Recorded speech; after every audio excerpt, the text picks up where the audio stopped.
Good evening, everyone. My name is Kalman Weiser. I'm the director of the Koshitsky Center for Jewish Studies at York University. It's my great pleasure to welcome you to tonight's event, Biblical Antiquities and the Ethics of Collecting, a Toronto Story, with Dr. Liat Naeh. Now, before I tell you a few things about Dr. Naeh, I'd like to just let you know about some of the other exciting events that are coming up here at York Center for Jewish Studies. On January 28th, we will have the Ariel Kasser Quintet, their performance of Make It Bloom as part of our Sound and Sense series. On the 11th of February, Professor Asher Susser of Tel Aviv University will be speaking about Israel's war with Hamas, a view from Tel Aviv. And on March 3rd, researcher Suzanne Klingenstein will be speaking on the topic of Fair Ladies Learn and Laugh, the First Yiddish Books, 1534 to 1546. Now, a word about tonight's speaker. Dr. Liat Naeh is a research associate of the Koshitsky Center for Jewish Studies at York. She is a scholar and a museum professional focusing on the art and archaeology of the Middle East during the Bronze and Iron Age. She specializes in the ancient Levant. She teaches art history and museum studies at OCAD University and the University of Toronto. Her research ranges from 20th century displays of biblical archaeology within museum exhibitions in Israel and North America, to the study of ancient Canaanite and Israelite schools of art, and the connections between the Levant and ancient Egypt and Mesopotamia. Before arriving in Toronto, she was a postdoctoral fellow at the Department of Ancient Near Eastern Art at the Metropolitan Museum of Art and the Bard Graduate Center, both in New York City. Without further ado, I'd like to welcome tonight's speaker, Dr. Liat Naeh.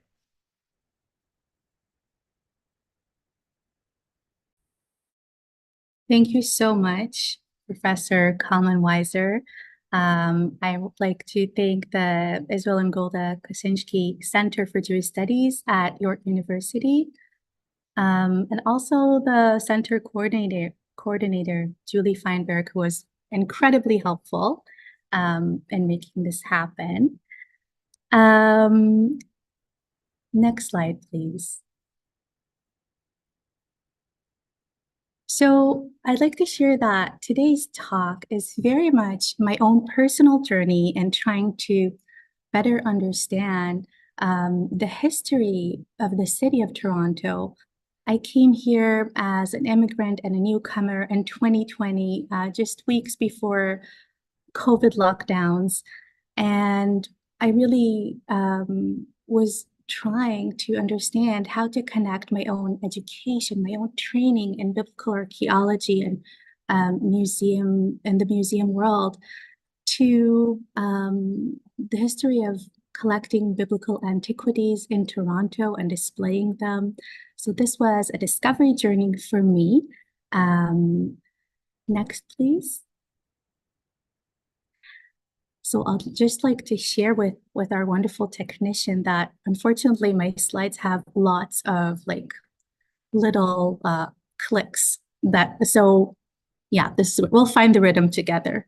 So this is a personal research journey for me, and I do have a secret agenda because I hope that by sharing some of my results today, a lot of the audience members will be tempted to send me some of their own recollections and anecdotes pertaining to the people that I'll mention today. This has been very successful for me so far, so I'm continuing with this method. So if after today's talk you want to share something about Borowski or the history of the Levant, the Rob, I would love to hear it, so please be in touch. Next, please. So today we want to talk about the history of the Bible Lands Museum in Jerusalem, in Israel, and uncover an unknown story of how it actually relates to the ROM here in Toronto. I myself was never aware of this, and I was quite surprised to discover this connection when I came to Toronto. And then I want to talk about another ROM connection to Israeli archaeology, and that is a world premiere of the infamous James ossuary that was here, also at the ROM, also in Toronto. And I hope that by the end of tonight, you'll see how it all comes together and how actually Toronto has been playing a very important role in the progress of the study of biblical antiquities in Israel, actually. Next, please. So Elie Borowski is the star of the first part of today's or tonight's talk. He is a collector and a dealer of antiquities from the antiquities market. He was born in Warsaw, Poland at the beginning of the 20th century and died in Jerusalem in 2003. Here we see some of his sort of iconic images, his eulogy at the New York Times or obituary, sorry, his testimony as a Holocaust survivor in the Shoah database, and some children at the Bible Lands Museum, which sort of connects to how I was introduced to the museum and how it was part of my childhood and then academic education. Next, please. So here, maybe we could do a lot of nexts. Yes, I will start, and then once I sort of finish a sentence, maybe Grant could click next. Thank you. So Elie Borowski was born in 1913 to a family of merchants. And then he was sent to really become a rabbi, first at Mir Yeshiva, and then later in Berlin in a couple of different rabbinical seminaries, first an Orthodox one, then a Reform one. He was on a journey of self-discovery as well, and he became more and more part of secular culture until he ended up signing up to the University of Florence, really far from anything related to rabbinical studies. In 1936, and this is really the height of the rise of the Nazis in Europe, or the start of them, he studies Assyriology at the Vatican Pontifical Biblical Institute. So this is an unlikely education for someone who is about to become a Jewish rabbi. And this transition, I think, has been sort of defining his approach to biblical antiquities. Next, please.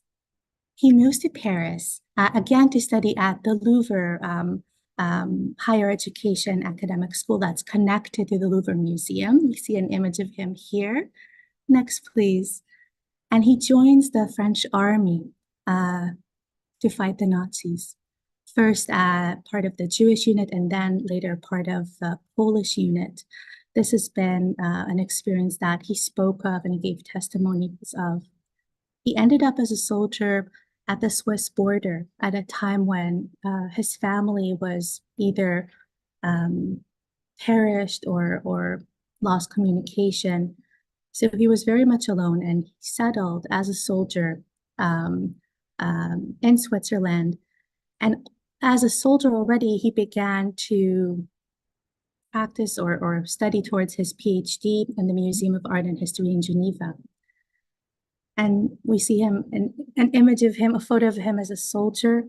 And he ended up publishing his PhD, focusing on ancient Near Eastern cylinder seals, but also at the same time starting to collect them. So for Borowski, and I don't think it was that exceptional at the time, but this idea of being a scholar and a collector came hand in hand.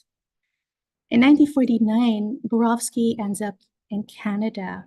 At this time, he is stateless. He is a Jewish refugee with no nationality. He cannot return to Poland. He's lost all his family in the Holocaust. And he is accepted at the ROM as a really interesting position as a fellow, but really as a way for the ROM to support him as a displaced Jewish academic, as a refugee, which is an amazing. I was moved when I learned of this, And eventually, Borowski becomes a Canadian citizen. Next, please. Here we see him in Canada. And next, please. He returned in 1958 to Switzerland, already a Canadian citizen, and throughout his life, he will sort of jump between Canada and Europe and Israel as well. And he became a prominent dealer of antiquities. So at this point, he really built on his connections at the ROM. He maintained connections with the ROM throughout his professional life, and ended up being a very, very prominent worldwide famous dealer of antiquities. So in the final image, we see him conversing with Moshe Dayan, who was also, besides being the chief general of the IDF, also a collector of antiquities, unprovenance antiquities, and I think they both had a lot to talk about. Next, please. So yeah, Borowski is all of these conflicting identities. He is a refugee, a Holocaust survivor. He was meant to be a rabbi turned into an antiquities dealer, especially interested in the materiality or material evidence of the biblical world. Next, please. Here we have the Bible Lands Museum as it is today in West Jerusalem. We can click a few next, I think, here. And part of this is really where Borowski was able to find a permanent house for his collection in 1992. And this was after many decades, apparently since the 1960s, when he was trying to find a museum or to build a museum to house his collection of antiquities. So this is really the end of a long journey. And this is where I, as an Israeli kid and then as a student, became acquainted with his museum.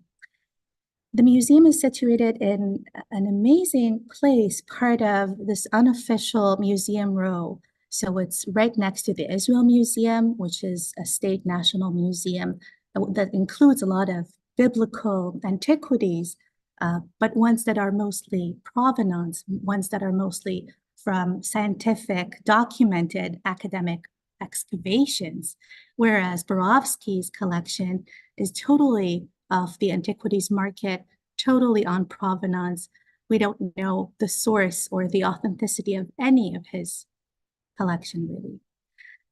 But the Bible Land Museum is not only next to the Israel Museum, it's also next to what is now the new campus for the Israel Antiquities Authority, next to the Givat Ram campus of the Hebrew University, and overlooking the Knesset, the Israeli parliament. So it's a very symbolic position. Today, as a person living in Jerusalem, you might end up visiting the museum on Shabbat. It's one of the few places that are open on Shabbat totally. The Israel Museum is also open, but you don't have to pay to enter. You can go there to maybe attend a wedding, summer camp. The Bible national competitions are held there. And now, during the war, since October 7, the museum has ended up hosting a school for children who are displaced from the north of Israel and the south of Israel. Next, please. If you look at the museum website today, you see this intense connection with the ongoing war now. These are images of the hostages that are currently in Gaza. And you also see the exhibitions that continue to be displayed in the museum, all of them from the Antiquities collection of Borowski. Next, please. Next, please. If we think of what's in this museum, it's really meant to give you an overall holistic panoramic view of the biblical world. So it would have a reconstruction of biblical Jerusalem that we see here, but also artifacts that are meant to represent the ancient Canaanites and Israelites, the Egyptian, the Assyrian, the Iranian, everyone really that has been in connection with the Hebrew heroes of the Bible would be presented in a gallery here with some material evidence. And the idea is, of course, to create this image of biblical reality, or to make you feel like the physicality, the materiality, the object of the biblical world are there. They are accounted for. So perhaps the stories of the Bible are also reliable in a way. The labels of the museum do not include any sort of provenance because these are objects from the antiquities market. So we don't really know where they were found and if they're authentic. And they also include this connection to biblical stories. So you would see here, for instance, next to Iron Age ivories, you would see labels connecting them to the biblical stories of King Solomon and King Ahab, as mentioned in the Bible. Next, please. Next, please. Next, please. And this is quite rare, I think. I think we can click next twice here.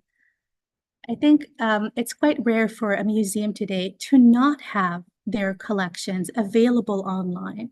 Certainly, this is quite rare for how I know Israeli museums to operate. So the museum does not have an online portal or database of its collection. The only way to access some of its collection is through publications in print, or some of the artifacts are shared on the National Museum website of the Israeli government. And this means a few things. It means that there's this need for transparency towards museum visitors and towards worldwide audiences to know really what is held in a museum and what's the provenance or assumed provenance of these artifacts. In a way, it means that if you're looking at the museum website from, let's say, Egypt, and you're noticing something that looks to you like an Egyptian antiquity, you can't really ask for it to be repatriated because you don't know what's there. And this issue of repatriation has been so big on the news these days. So many recent stories come to mind, especially the Metropolitan Museum that had to repatriate or return some antiquities that have been on display for decades. This also means that potentially the Bible Land Museum could even sell some of its collection if they'd like, without the public being aware of it. Next, please. You can click a few next here. So how did the Bible Museum ended up in Jerusalem? That is the story that interests us. According to Wikipedia, and I really hate to use Wikipedia, especially if there are any of my students in the audience, it's not allowed. But according to the common story, what happened is that Elie Borowski met in Jerusalem Batya Wise and ended up marrying her. And she encouraged him to build his museum in Jerusalem, and she connected him with Jerusalem's mythological mayor, Teddy Kollek. So that is the official narrative. And through this lens, we might think that it sort of made sense to situate the Bible Lands Museum in Israel and Jerusalem because of this biblical perspective of the collection. But actually, Borowski could sort of tailor his collection to many point of views. So let's click next, please. I want to expand a little bit about this origin story of how the Bible Lands Museum ended up in Jerusalem. So here we see the couple, Elie Borowski and his wife, next to a lot of the antiquities that I believe ended up at the Getty Museum. And the story goes like this. I met Elie for the first time at the bar of the King David Hotel in 1981. recalls Batya Borowski, his wife. I was attending a gathering of 15 people. He showed us the catalog of the exhibition that we'll talk about soon. And I realized at once what a magnificent thing it was. I asked him, tongue in cheek, but where is Toronto? I have never heard of this place. And this is because the exhibition and the catalog were held at the ROM. We'll talk about that soon. My daughter Amanda, who accompanied me and immediately understood what I had in mind, answered, Toronto? I think it is somewhere in the remote north. So essentially, this is a story explaining that while Borowski was trying to create his museum in Toronto, his wife made sure that the museum ends up in Jerusalem. Borowski, who still laughs so many years later while recalling that scene, says that Elie Borowski, who died 7 years ago, was so shocked at Batya's chutzpah that he was rendered speechless. So essentially, the story goes, makes us think that there was this motion to have the collection installed in Canada and Toronto, but then through the Zionist or sort of patriotic feelings of Batya, it moved to Jerusalem. And we'll have to see if that's really true. Next, please. In fact, starting from the 1960s, we have a lot of evidence, especially from the Israel State Archives, which is the source of so much of what I'll discuss today. So from the 1960s, Borowski was in touch with Israeli government officials, and he was trying to take his collection to Jerusalem. He was really interested in building a permanent museum for his collection in Jerusalem. And he was trying to convince the Israeli government that his collection is significant. And for this reason, he was trying to purchase more and more antiquities. And to me, this sounds sort of scary in a way, because of course, a lot of these antiquities would have been looted, perhaps, smuggled, perhaps. We don't really know. My collection is continuously growing, says Borowski in the 1960s. Another alabaster bowl bearing the name of Naram Sin, a cylinder seal with dedication and the name of Hammurabi. So he's sort of name dropping the big celebrities of the ancient Near East, and he's signaling to the Israeli government, my collection is fantastic. I'm still getting more and more amazing stuff, and you should really allow me or help me build a museum in Jerusalem.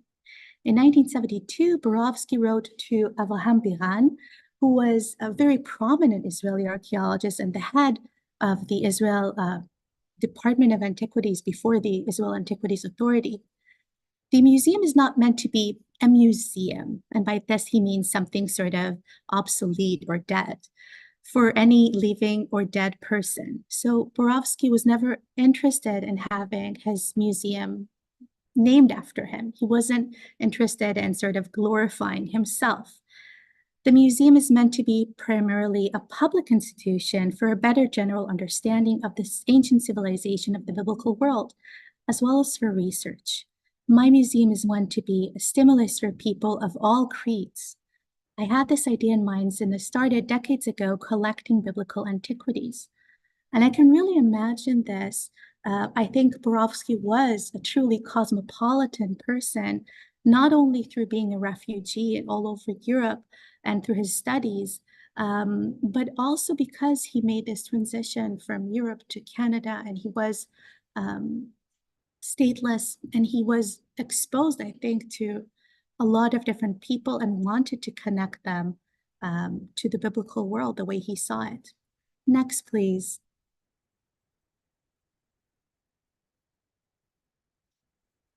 So this is the background. Borowski was trying to convince Israeli government that his collection is worthy of a museum in Jerusalem, but he wasn't really successful.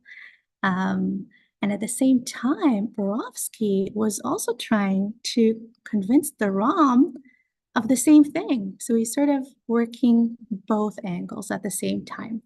Next, please. In a letter in 1957, Borowski wrote to Tushingham, who was really One of his greatest allies at the ROM, Tushingham was a prominent archaeologist. He was the head of the Albright for a few years in the 1950s. He excavated with Kathleen Kenyon in Jericho. He excavated in Jerusalem. He was very knowledgeable of the Levant, was very well connected to archaeologists all throughout the Middle East. And he was also the head archaeologist of the ROM for 27 years. Borowski had a personal introduction with him through his time as a fellow or curator at the ROM. But of course, Borowski was an antiquities dealer much more than he was a scholar or curator. So in a letter in 1957, he writes, I have the pleasure to inform you that I'm very happy to present the Egyptian relief of the 21st dynasty as a gift to the Royal Ontario Museum. I do this since I have achieved a partial success with the ivory treasure. I would appreciate if the label on the object will carry presented by a friend of the museum in honor of Miss Winifred Needler. She is also a curator. She'll come up in an upcoming slide.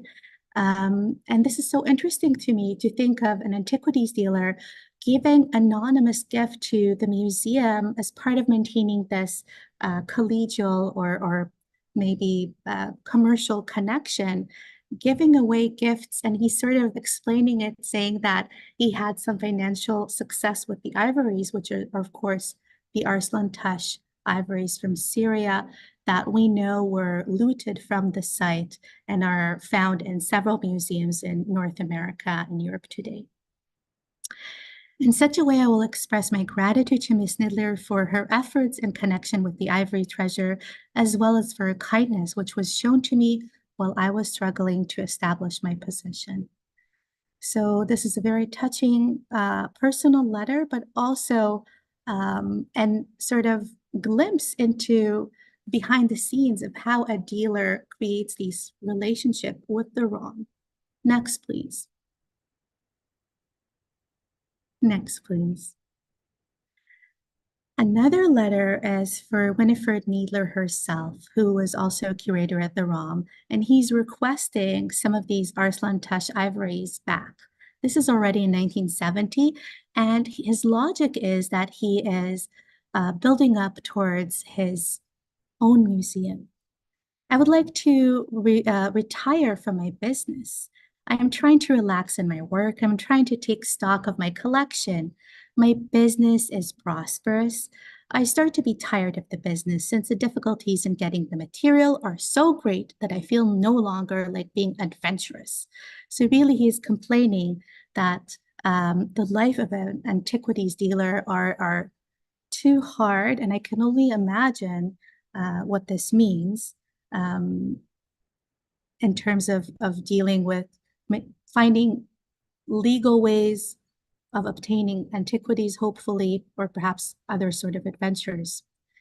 As somebody should be, and he continues to work in this field, there is an institution which will take over the major part of the collection, permitting me in such a way to consider my retirement from business. Should there be a relative peace in Israel, I may take the collection there. So here we have the first hint that, or maybe the second hint, that already in the 70s and in the 60s, Borowski was hoping to establish his museum in Jerusalem. Next, please.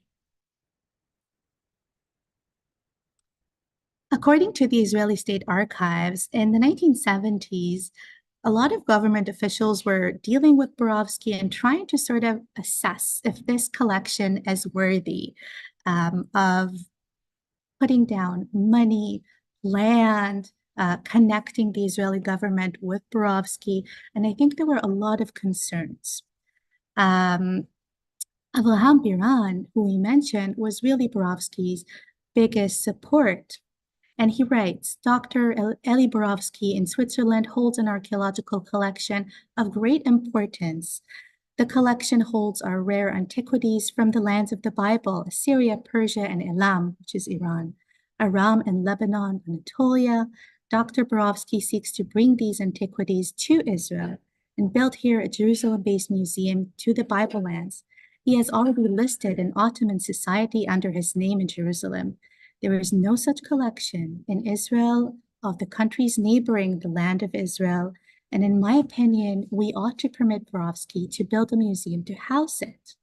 Next, please.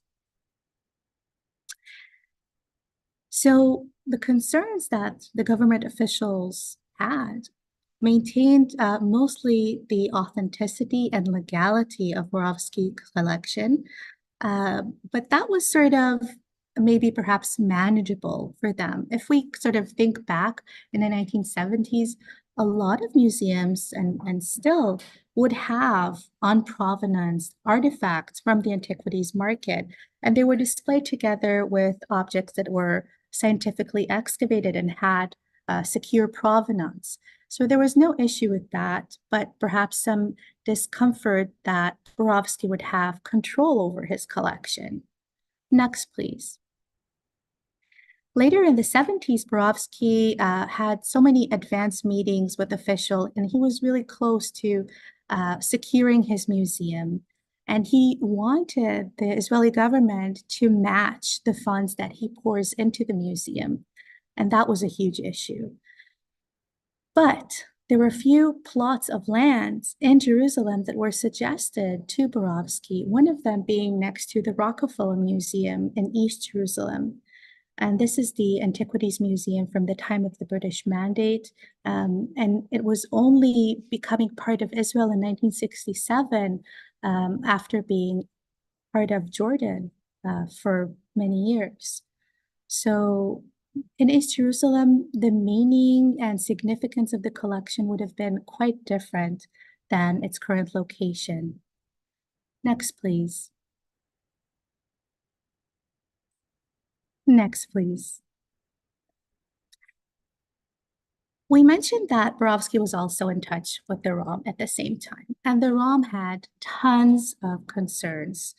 Borowski wanted to convince the ROM to dedicate a few galleries for his collection within the ROM, so it was meant to be a museum within a museum.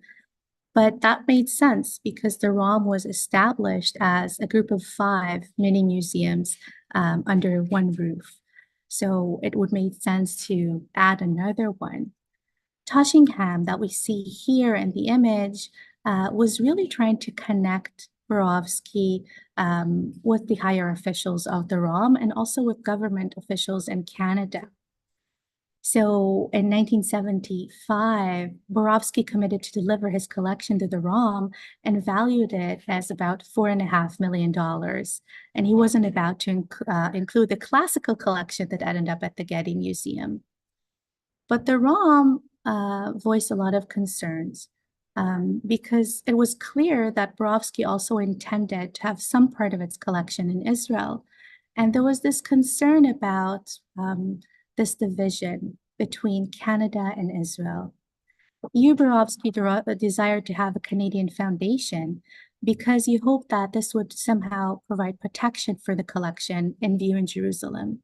So it seems like the idea was that Jerusalem was at a dangerous time right after this 1967 war. And Borowski was hoping that by involving the ROM would be somehow a guarantee for the safety of the collection in Jerusalem as well. In the present political climate, I wonder if any government could make such guarantees, says Toshingham to Borowski. I do not suggest that there is going to be another war in which Jerusalem may be damaged, although of course the possibility always exists. What I am suggesting is that the peace terms between Israel and the Arab states could affect Jerusalem in several ways. It could be internationalized. It could be split once more. It could have some sort of joint Israeli-Palestinian government. I wonder if you are prepared to risk the collection in such a setting, says Toshingham to Borowski. Next, please. Toshingham was concerned also of what Borowski was planning to do at the ROM itself, because Borowski envisioned installing his collection at the ROM, but also taking whatever he pleased to perhaps sell it again or for a traveling exhibition, and that did not sit well with the ROM. Toshingham is also concerned over the authenticity and legality of the antiquities. The provenience and bona fides of the object under consideration are of concern. I accept your statement that all of your collection has been legally imported into Switzerland. I expect, however, that the sources from which the pieces came may be very varied, some completely acceptable, some more doubtful. I know that we differ on the practicality and even on the theoretical base of the new rulings, particularly those sponsored by UNESCO, which strive to control the movement of antiquities across international boundaries. But I believe that no major country today could allow itself to put into position even the appearance to condone such traffic, and certainly the ROM could not. Next, please. So this was a very sort of watershed moment in the legality of trafficking antiquities or selling and buying antiquities. And this was the 1970 UNESCO Convention that Canada has just signed. Next, please. Under the convention, you can buy and sell an antiquity as long as you show that it dates before 1970. So if you excavate a site, an archaeological site today, there's no issue. The antiquities are owned by whichever country that you excavated in. But if you are trying to buy something from a collector or a dealer like Borowski, Borowski has to prove that he was dealing with this antiquity before 1970, before the UNESCO Convention. Otherwise, it could be deemed illegal.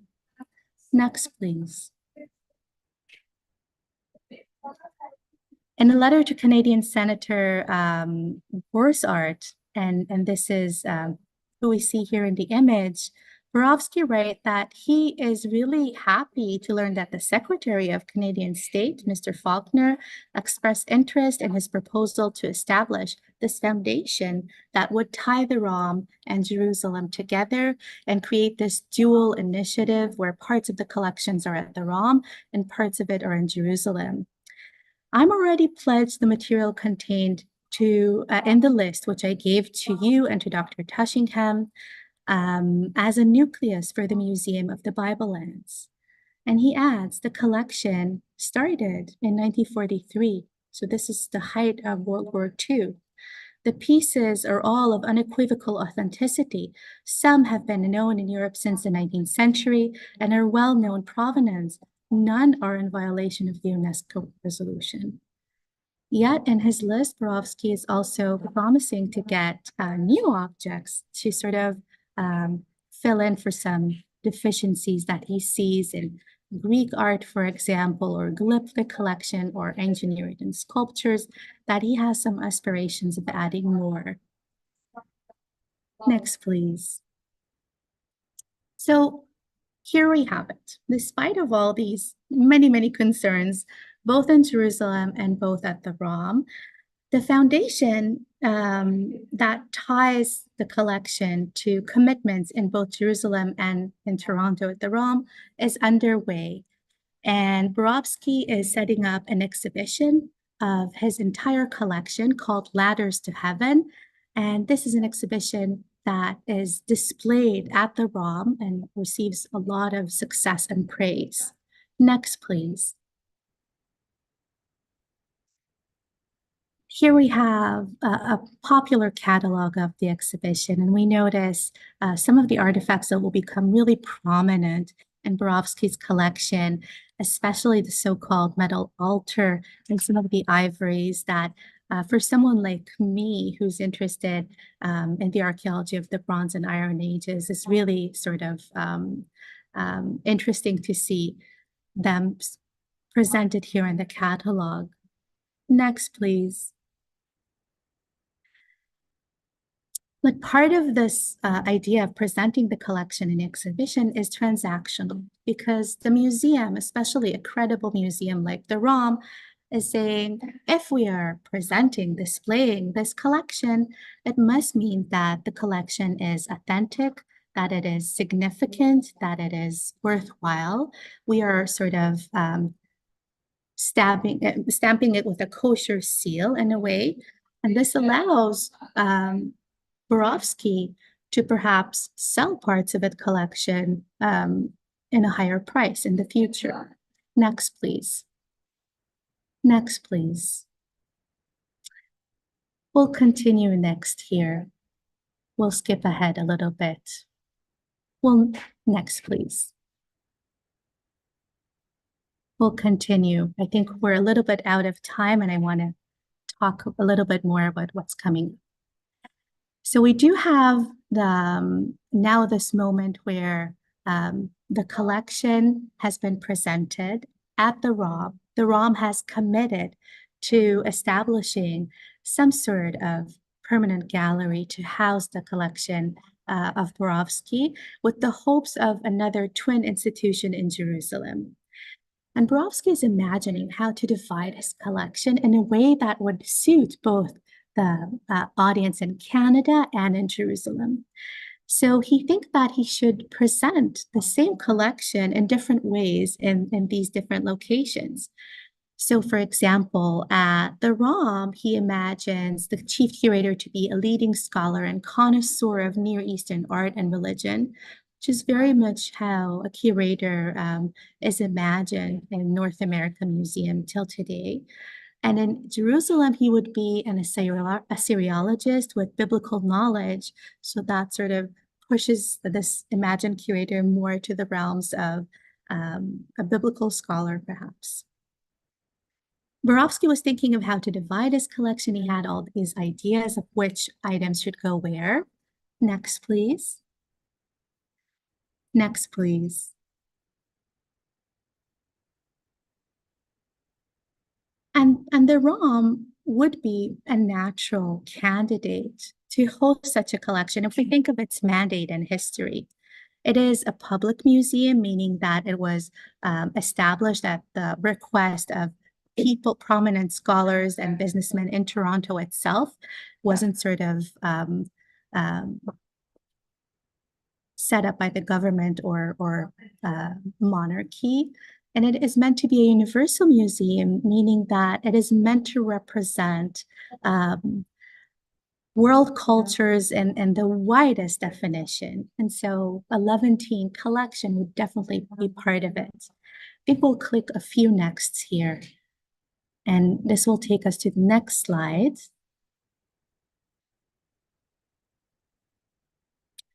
We'll click a few more nexts here. This is sort of an indication that the history of the ROM and its mandate really fit the vision that Borowski had, I believe. And we'll click next, please. And then things fall apart. At the Israeli part, the government decides to pull back on really surprising grounds. Rivka Merhav, who is a prominent curator at the Israel Museum, is sent to Switzerland to examine the collection. And she comes back with a really unforgiving view. And she says that I stand by my opinion that the state should not be involved in establishing such an institution. So she has no problem with Borowski setting up a private museum, which ended up to be the case, but she doesn't want the Israeli government to be part of it. And she said that Borowski is a dealer of antiquities. He will continue to deal in antiquities once his museum is set up, and the Israeli government officials cannot do anything about it, and they will not be able to control him. And she's also very critical of his interpretation of the collection. She is saying that Borowski has these ideas. His idea of a gallery label is something like the sons of Ham and Yefet, or from the days of our father Abraham. So he is not interested in sharing where he got this object from. He is interested in showcasing its connection to biblical narrative. And she found it to be very unscientific and incredible. And this was definitely not the approach of the Israel Museum since its inauguration in 1965. But in a way, this is also ironic because Borowski was presenting his collection in a very sort of scientific guise at the ROM, but he was sort of presenting it to Israeli audiences in what he thought would be acceptable in this biblical-centric point of view. Next, please. Then the Ram also pulls back. We know till today, and this is public domain, that the foundation that he set up still exists today.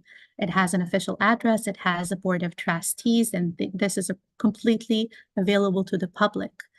And I'm assuming that this foundation is still also connected to the Bible Land Museum in Jerusalem, but it is not how we imagine it to be with these dual museums at the Ram and in Israel together.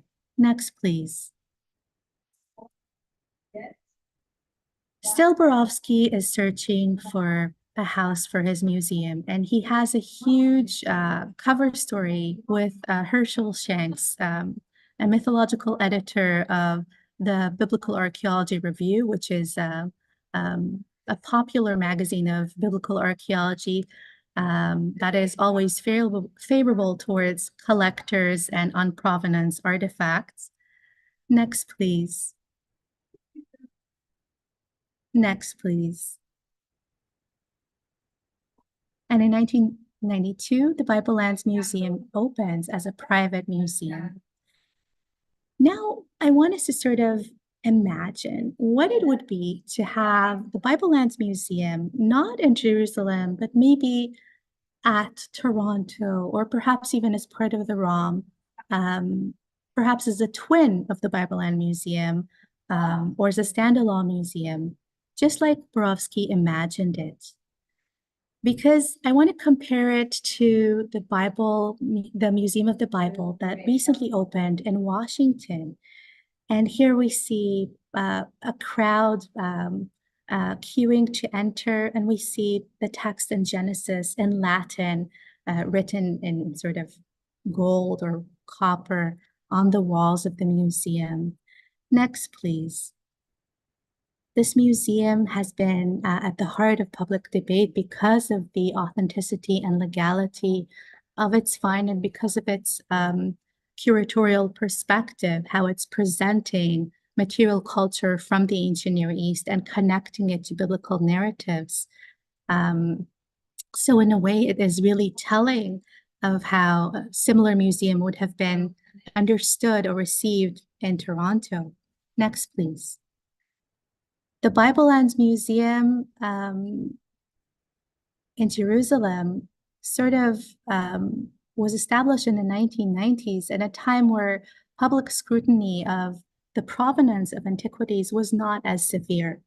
But in the 2020s, the time where the museum in Washington opened, it was immediately criticized because it was built on a collection that was looted from Iraq not long ago.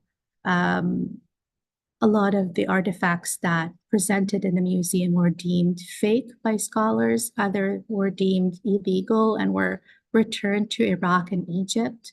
It is a very different moment today in the audience's and scholarly expectation of how a museum should conduct itself ethically and how it should convey information to the public. So when I imagine the Bible Land Museum opening in Toronto, I'm imagining it to be part of also the story of the Museum of the Bible in Washington, and somehow perhaps affecting how the Bible Museum in Washington would have been received. Next, please. Next, please.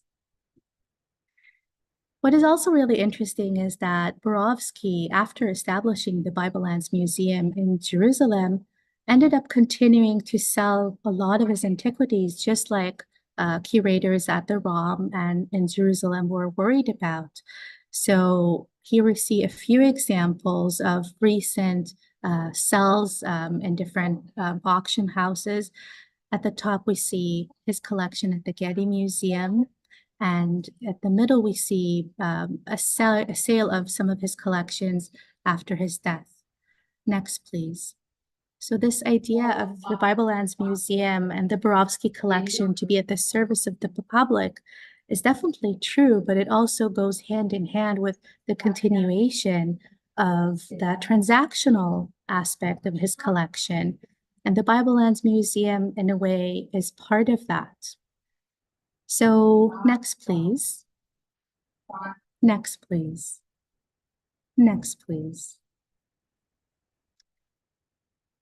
So this is a really interesting story to me because Borowski was trying to establish something here at the ROM that would have been so different. I imagine it to be a hub for biblical scholars, for students of ancient Near Eastern archaeology in its widest sense.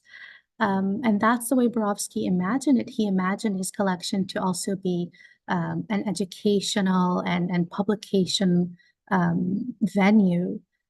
But at the same time, I realized that the concerns that the ROM had for the authenticity and the legality of the collection would have been heightened today, so much so. Next, please. Next, please. So I just want to sort of ask my hosts. I feel like I'm out of time, and I wonder, should I continue and talk about the James ossuary, or should we stop here? Whatever you think is best. I think about 5 minutes or so would be Yeah, great. absolutely. Thank you. Okay, so in 1992, the Bible Lands Museum opened in Jerusalem. The Rome has sort of let go of his connection to Borowski and in a way to any sort of prominent collection of the Levant. But only a decade later, in 2002, the ROM is the only and first museum to publicly display the very infamous James ossuary. Let's click a few next, but we'll keep in this slide. Here we see the Israeli counselor inspecting the James ossuary during the sort of media tour in 2002. And this was an exhibition at the ROM, just I think for a few weeks, that was open together with a few scholarly conventions, SBL and ASOR, where biblical scholars from around the globe and archaeologists from around the globe came to Toronto in 2002 and stayed here. The ROM had very, very few months to arranged for this exhibition. It was rushed, which is very unacceptable or very sort of not usual for museums.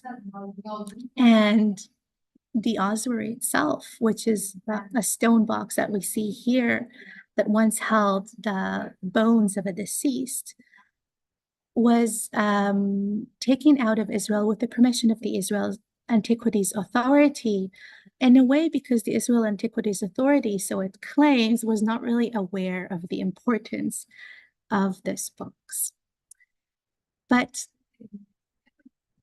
immediately with its presentation, the ROM also expressed some doubts, saying to the audience, come see this ossuary.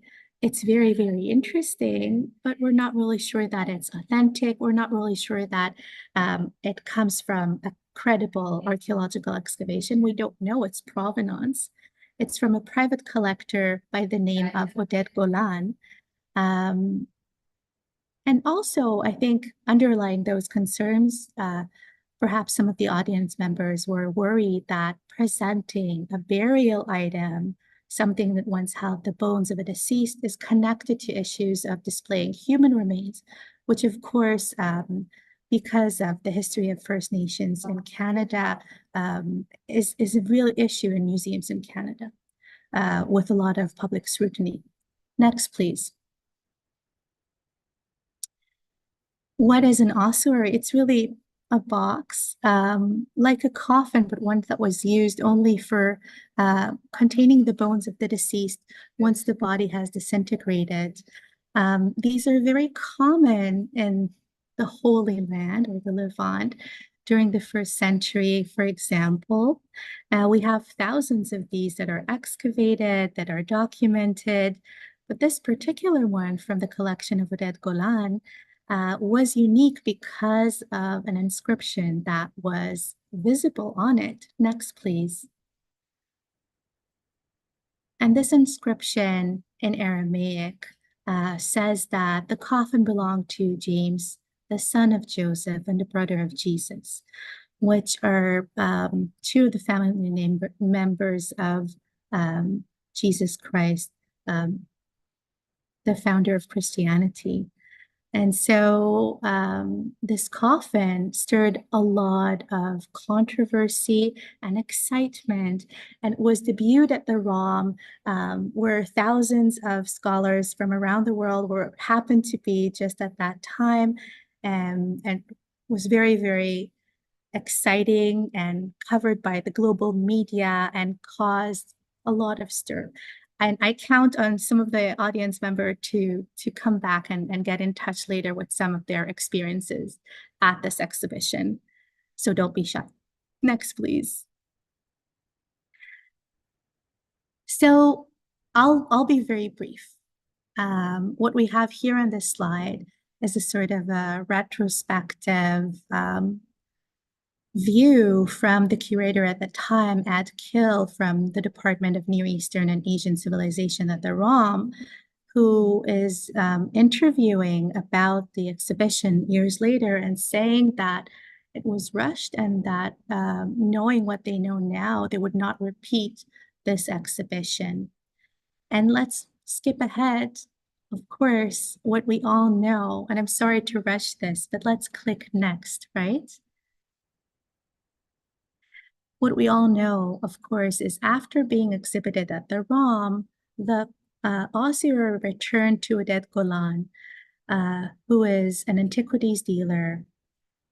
And this is a title that we also gave to Elie Borowski, an antiquities dealer. And I'm careful not to name them collectors because, of course, part of their practice is collecting, but it's really more the transactional aspect of buying and selling that makes their living.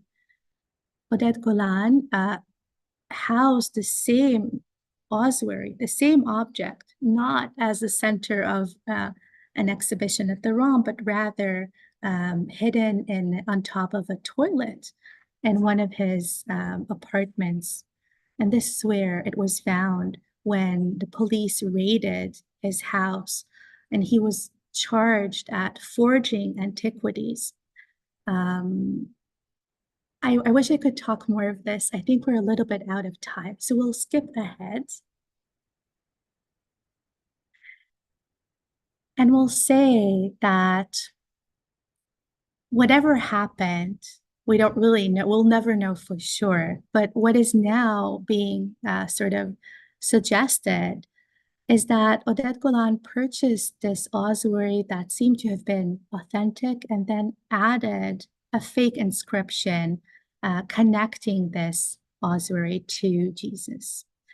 And this was part of a huge law case against Oded Golan, where the Israel Antiquities Authority and the Israeli government pressed charges against him. And this is a trial that took many years and involved most of the archaeologists in Israel who had to give testimony and give their expert opinion. And after much controversy, he was exonerated, but the judges emphasized that the ossuary could very well be fake. Next, please. Next, please. Next, please. So I'm concluding here. I'm juxtaposing these two stories together in my mind.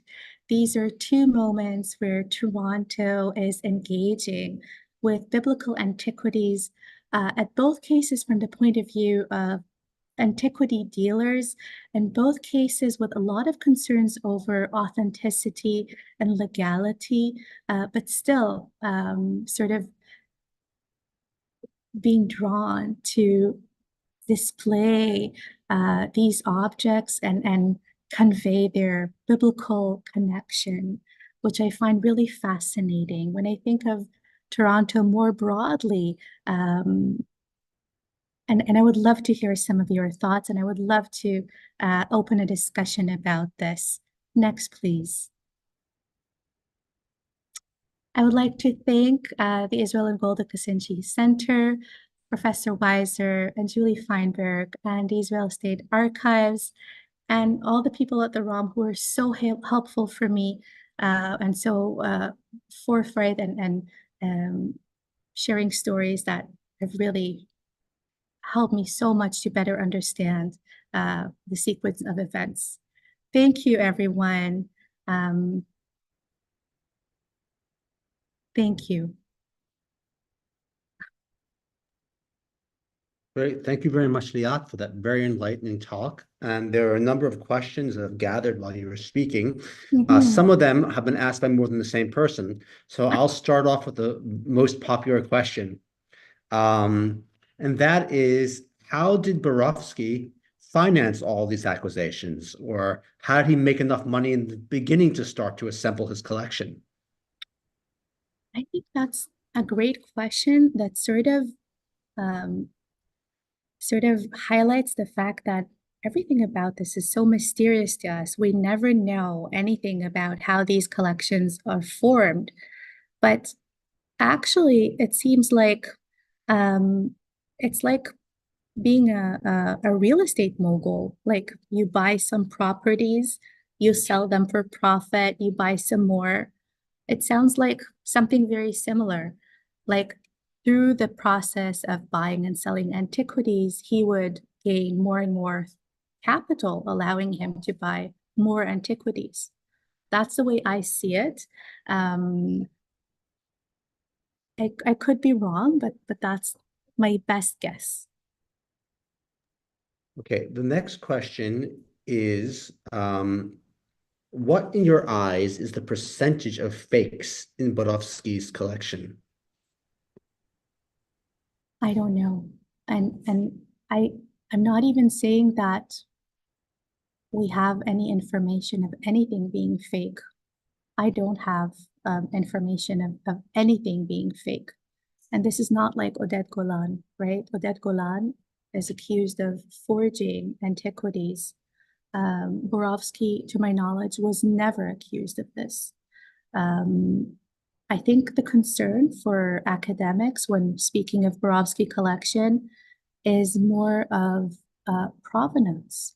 For example, we mentioned the ivories from Arslan Tash in Syria, and these were taken from the site. So there was an archaeological excavation in the 1930s, and some of the ivories were taken from the site, were sold perhaps even by the team itself during the excavation. So it's more about legality rather than authenticity, as far as I know. But, and again, all we have is questions. I don't have any information of anything in Borowski's collection to be looted. I'm only guessing that we should look into it. Okay, and the next question is about the museum itself. What Mhm. is the museum's association with the International Council of Museums? The Bible Lands Museum. That's what I'm assuming from the question. I think that's a good question. I'm sure it's part of it. And there's no reason for it not to be.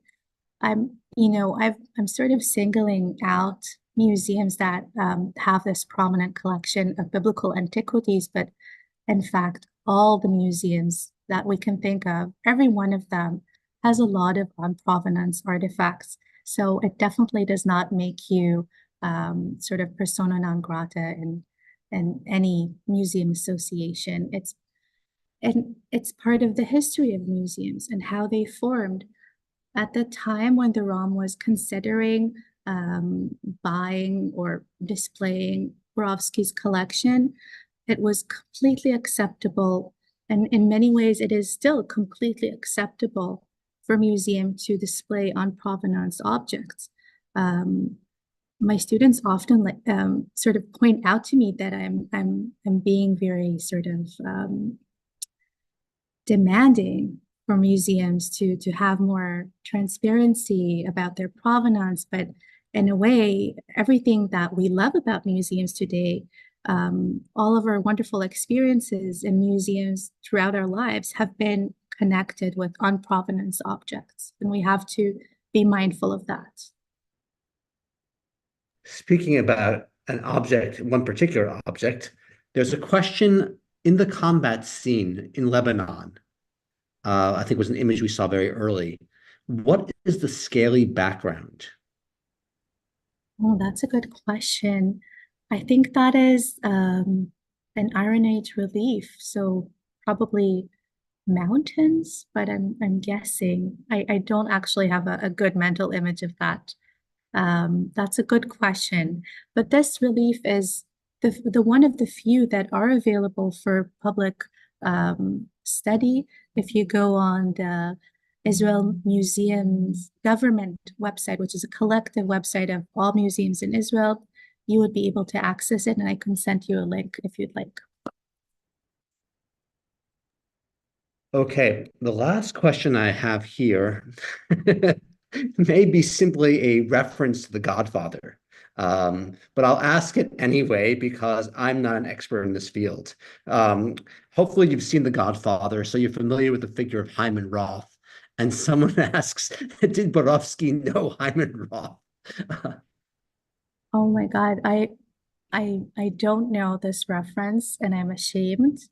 Hyman Um, Roth was a Jewish gangster who oh, helps to build Las Vegas in the Godfather series. But if there's a genuine Hyman Roth in the world of antiquities, it's a valid question. I just don't know. well, I I think I see where this person is sort of heading, and this connects to our idea of an Indiana Jones, right? So, an explorer slash academic who is looking for treasures, um, sort of outside of their archaeological context. I think there's a very alluring fantasy there for all of us. These biases or these conceptions that we have on the adventures of anyone dealing with antiquities, an archaeologist or a collector or a dealer, I think these are um, part of our collective imagination, very much so. I think what Borowski was doing